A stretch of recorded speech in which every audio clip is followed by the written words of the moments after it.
মুস্তাফিজুর রহমানের সঙ্গে যেন এবার অবিচার করলো আইসিসি। দুর্দান্ত বোলিং করলেও টাইগার পেসারের পারফরম্যান্স আমলেই নেয়নি ক্রিকেটের নিয়ন্ত্রণ সংস্থা। অথচ তার চেয়ে খারাপ পারফরম্যান্স করা সত্ত্বেও বাকিদের ক্ষেত্রে ছিল বিশেষ সুবিধা। ফিজের মতো একই পরিণতি হয়েছে শেখ মাহাদিরও। টাইগার দুই ক্রিকেটারের সঙ্গে তবে কি এমন অবিচার করলো আইসিসি, সেটাই জানবো রিপোর্টে। যোগ্যরা পায় অবিচার, বিপরীতে যারা পারফর্ম করে না তারাই পায় প্রমোশন। এমন কথা বলতে যেন এবার বাধ্য করলো ইন্টারন্যাশনাল ক্রিকেট কাউন্সিল। বিশেষ করে টাইগার দুই ক্রিকেটারের বিপক্ষে রীতিমতো অভিযোগ তোলার মতোই কাণ্ড করলো ক্রিকেটের সর্বোচ্চ নিয়ন্ত্রণ সংস্থাটি, যেখানে বাকিদের ক্ষেত্রে ছিল বিশেষ ছাড় দেওয়ার সুবিধা। বল হাতে দুর্দান্ত সময় পার করছেন কাটার মাস্টার খ্যাত মুস্তাফিজুর রহমান। প্রতিপক্ষের বিপক্ষে রীতিমতো অপ্রতিরোধ্য হয়ে উঠেছেন বাঁহাতি এই পেস বোলার। চলমান নেদারল্যান্ডসের বিপক্ষে সিরিজেও প্রথম দুই ম্যাচে দারুণ পারফর্ম করেছেন তিনি। ইকোনমি রেট কিংবা উইকেট তোলার পারদর্শিতা সবকিছু বিবেচনায় তার অবদান ছিল চোখে পড়ার মতো। তবুও যেন তার প্রতি উদাসীন ছিল আইসিসি।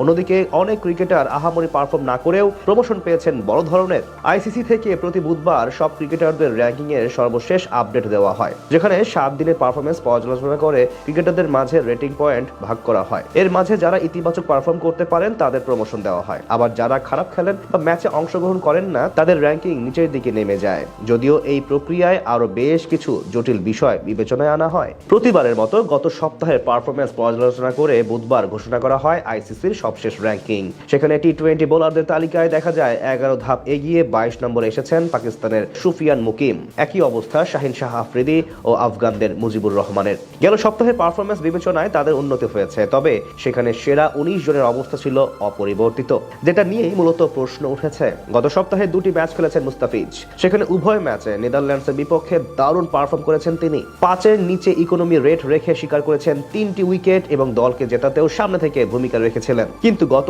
এক সপ্তাহে বাকিদের বৃদ্ধি পেলেও ফিজের রেটিং পয়েন্ট একটুও বাড়েনি। 12 নম্বর পজিশনে থেকে তার পয়েন্ট বহাল আছে 647-এ। অথচ ম্যাচ না খেলেও এই তালিকায় তার উপরে আছেন শ্রীলঙ্কার মাহিশ থিকসানা, ভারতের আশদীপ সিং ও রাবি বিষ্ণুইদের নাম।